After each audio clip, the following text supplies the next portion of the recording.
Hi, it's Steve. Today we'd like to show you how to change the infinite heat switch on your cooktop. It's a really easy repair. Let me show you how we do it. Now to do this repair, you will have to pull your cooktop completely out of your cabinets. So our first step will be to turn off the power.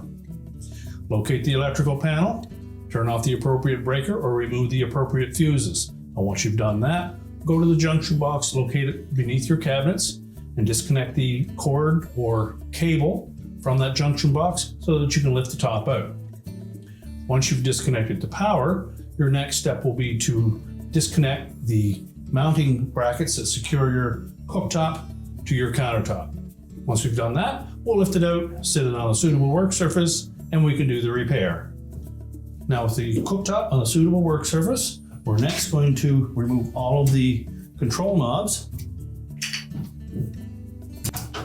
and we'll just set those aside. Now next we'll look around the perimeter of that unit, and you'll see that there are some mounting screws that secure the cooktop itself to the burner box. So we're going to need to remove all of those screws.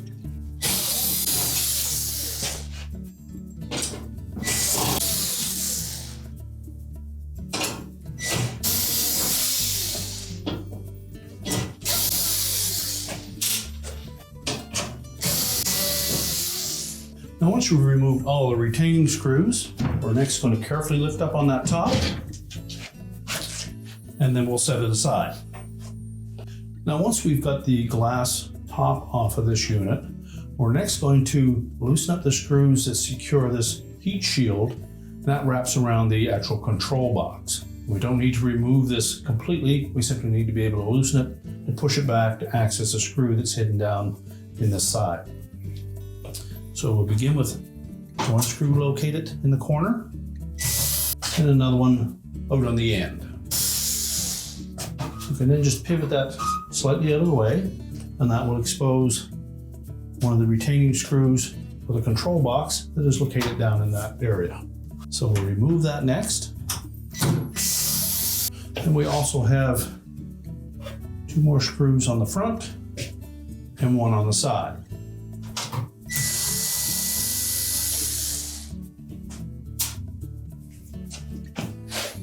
You'll find there are convenient notches located where those screws are.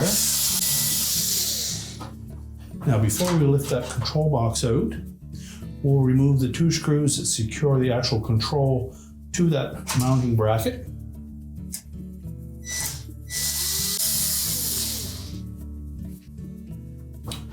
You can then tilt that housing up so that you can access the bottom of it. Now with that control box tilted up, you should be able to pull the actual control completely out through the top. May need to maneuver some of the harnesses a bit. Now we'll next need to remove all the individual wires that attach to that control and take note of the location of each of those so that we can get them on the proper spot on your new control. Now it's best to use your needle nose pliers to remove each of these wires.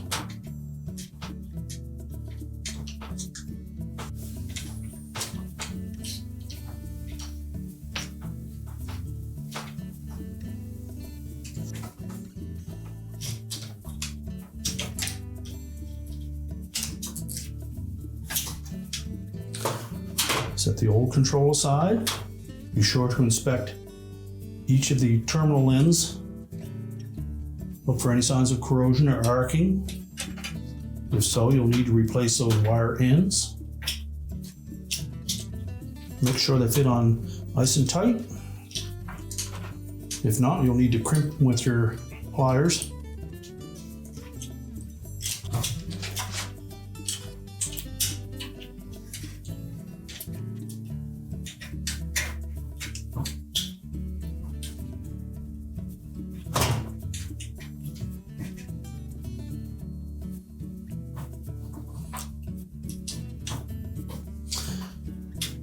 Now we'll also want to reinstall that protective rubber shield.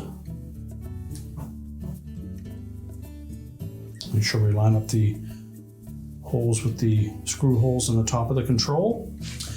And then we'll fit that shaft through the opening in the bracket.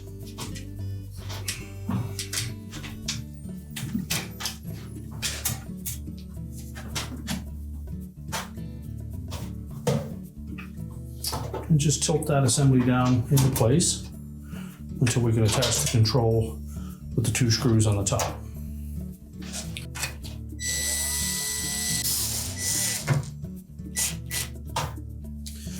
Now, once we have that tightened securely, we'll then make sure that we line that control box up with the screw holes on the front and the side. We'll start by installing the screw through the bottom first.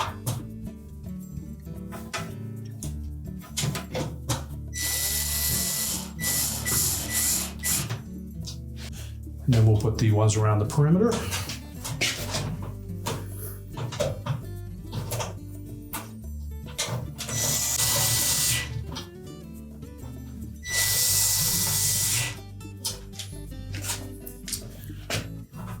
And relocate that shield and secure it with the 2 screws.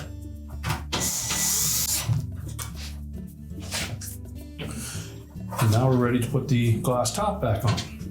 Now next we'll carefully lay that glass top into position, line up the shaft for the controls,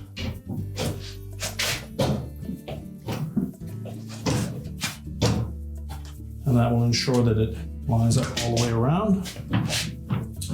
We'll next secure it with the mounting screws on the side.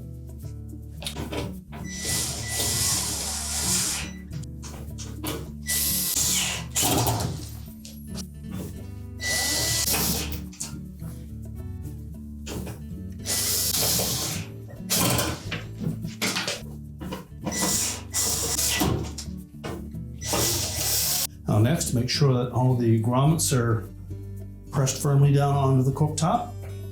Then we can reinstall all of the knobs. And now we can prepare that cooktop to go back into your counter. Now we're ready to put the cooktop back into your counter. We'll reconnect the mounting hardware, reconnect the cable to your junction box. Then we can turn on the power and your repair is complete.